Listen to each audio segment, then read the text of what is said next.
In this video, I want to talk about what makes food healthy versus unhealthy. And to do this, first we need to talk about the external versus internal environment. Our bodies are made up of little cells that work hard to maintain an internal environment against an external one. Unfortunately, the forces of nature, even though they look quite pleasant in this little icon I have there, they do wear us down and eventually we get older and then we die. So where does food come in? Well, we need to get energy so we can start building blocks to maintain this internal environment.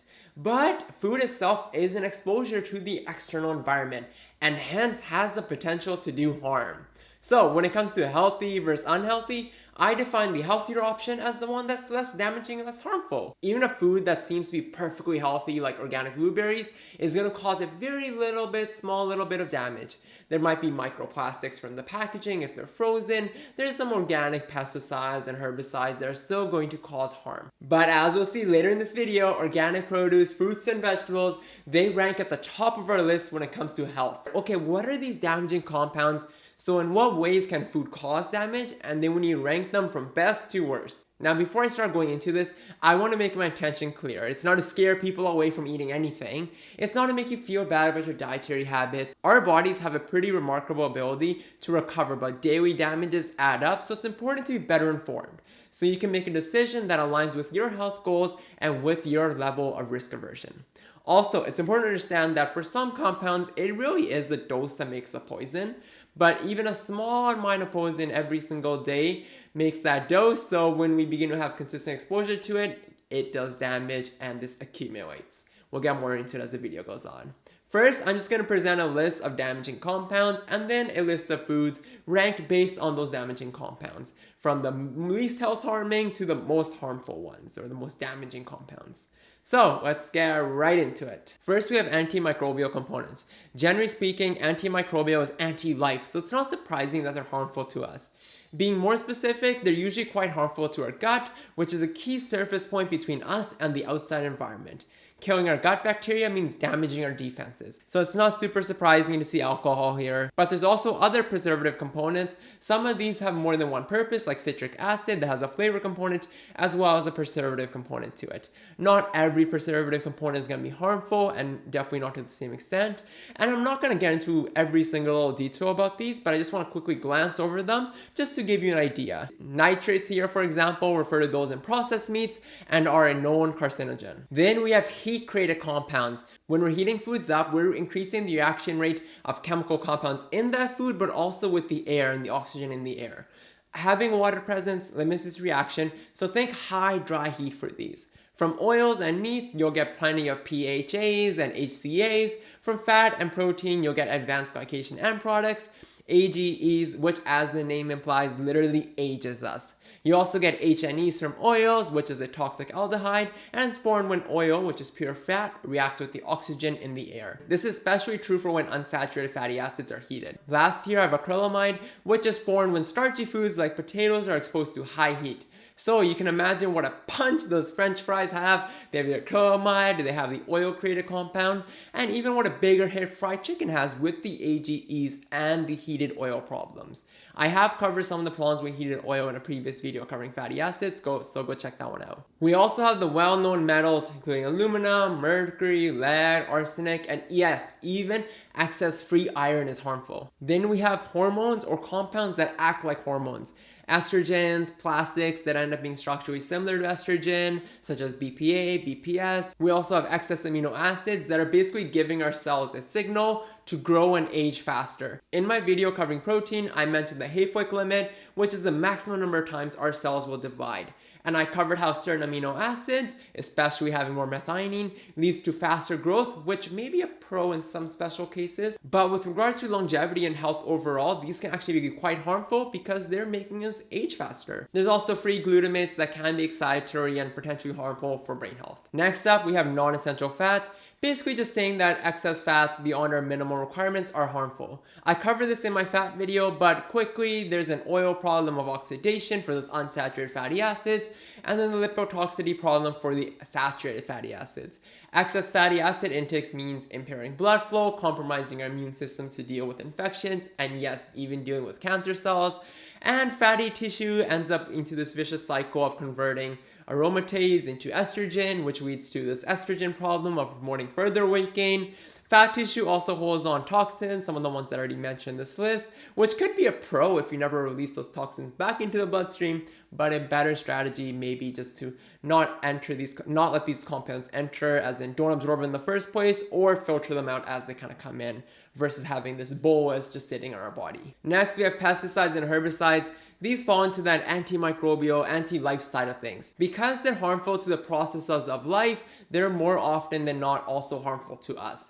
As I mentioned earlier, the dose does matter, but daily exposures and damage can accumulate and overwhelm our body's ability to rebound, thus wearing us down and aging us. There's also lots of environmental toxins and more being discovered daily. I know, just amazing, right? One of the major ones are dioxins, which are released from factories near our farms and enter our food supply through that food near the farms.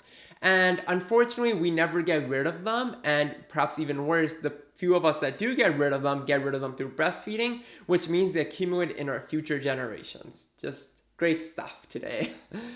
There's also food colorings and other additives, various dyes, or even corn syrups with higher ratios of fructose that contribute to fatty liver. I'm sure you've seen these strange dyes and these other strange compounds that you'll see for mostly processed foods, such as candy, but even cereals. And last, we have microbes and viruses that I figure deserve their own category.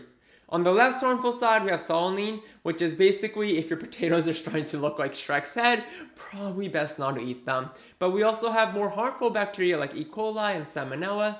Fun fact, because I'm filled with them today, unless you cook your eggs firm, you're actually not killing the Salmonella, which is why sometimes you'll see those Salmonella warnings at breakfast restaurants serving eggs how you like them. Okay, that's a pretty comprehensive list. You can make a video covering each one of these compounds. I'm sure you can make a video with a very long list of these compounds. But the point of this video was just to compile and synthesize and then look at the foods to see, okay, what's the most damaging to least damaging? In other words, the healthiest to least healthiest. At the top of our list, number one spot, we have organic fruits, vegetables, organic grains, and legumes.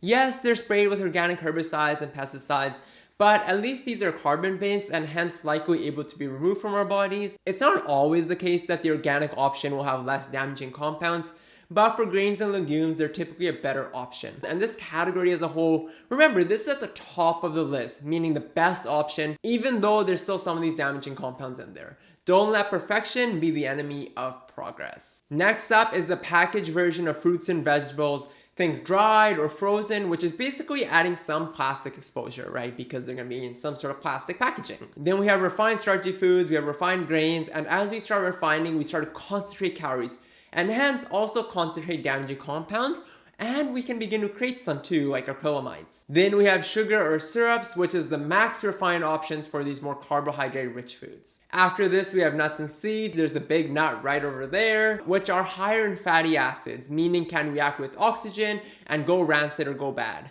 Raw would be the healthiest, of course, as heating would create these AGEs. However, nuts and seeds, as we know, at least have some sort of fiber component to them, which may be beneficial depending on what your diet looks like. Next, I have eggs. For men, there is a prostate cancer risk. They're higher in fat, they're higher in cholesterol, and higher in amino acids. I'll get into the fat concerns for blood flow in a moment and cover the bioaccumulation problem as well. And it'll make more sense why I put eggs right over here. Meats are next. They're usually cooked with high heat, meaning AGEs. Most, but not all of them, actually have most of their calories coming from fat, not protein.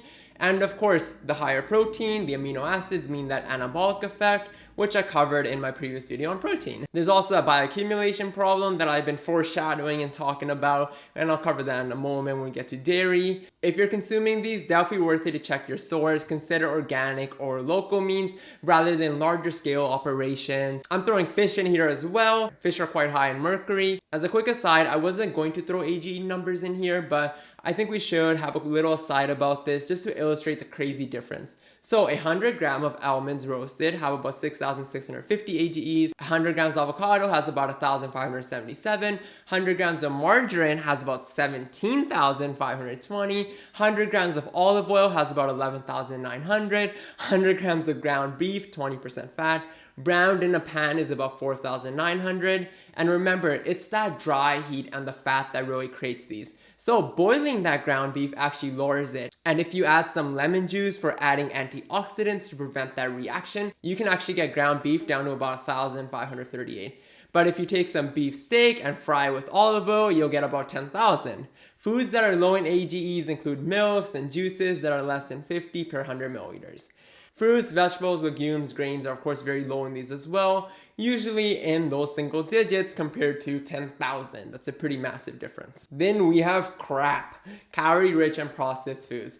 These are higher in fat, and as I covered in my last video on blood flow, meaning higher cholesterol, meaning higher blood pressure, which is your cardiovascular disease, and poor blood flow means poor health. These foods are also usually a combination of many of the foods in the lower half of this list, containing oils, dairy, meats, nuts and seeds, and of course, it contains many of those additives that I covered earlier. Plus, they're usually wrapped in plastic as well, giving us exposure to those estrogen mimicking amazing plastics. Then we have dairy. That guy over there looks like SpongeBob. Now, some forms of dairy may be healthier than those crap foods, but often these go together, as I mentioned. Now, depending on the crap food, some forms of dairy might actually be healthier, but dairy has that added problem of bioaccumulation. So let's finally talk about it. Basically, the cows concentrate environmental pollutants, just like how I mentioned dioxins concentrate in humans. Often the feed for animals is lower quality, tainted with plastics, even medications like antibiotics, heavy metals, and much more. Dairy is also estrogenic, which is why I put it after meats. These estrogen precursors, along with the high fat content, means weight gain. And remember, the whole purpose of dairy and mammal milk is to be a growth fluid. So it's very growth promoting, and growth is bad when it comes to longevity, when it comes to living a healthy, long life. Okay, that's enough on that. And last, it's hopefully no surprise we're gonna have last on this list, is, drumroll, deep fried foods are the absolute worst because of, well, everything that I talked about in this video. You get the AGEs, you get the acrylamide, you get the heated oil problems, you get the bioaccumulation on some of those foods as well. Now, you may not agree with this list, you may want to change the order of some of these, and that's okay, it's not a perfect list, but it reflects my take on it. And I know you can easily bring up an argument for why X food should rank higher, and you're probably right as long as you didn't try to move the top 3 or you didn't try to move deep fried foods up. I think we can all agree that's where they should belong. To me, this is a very different way of looking at the problem of what's healthy and what's not. Growing up playing video games with those health bars, it makes sense, right? You take damage, you lose health. But amazingly, the human body is much robust than any of those video game characters. Even lifelong smokers who quit cut their cancer risk to the point where it's like they never smoked at all. So even if you find yourself feeling defeated, know that your body holds tremendous capability to heal once the daily attacks stop. And the best way to maximize your health and longevity is to center your diet on foods that cause the least number of problems. Pretty straightforward, right? If you've enjoyed this video, you want to learn more, then I say hit that subscribe button, leave a comment telling me what to cover next, and I'll be sure to cover it. This is Andy with Baines Nutrition, and I'll see you next time. Thanks for watching.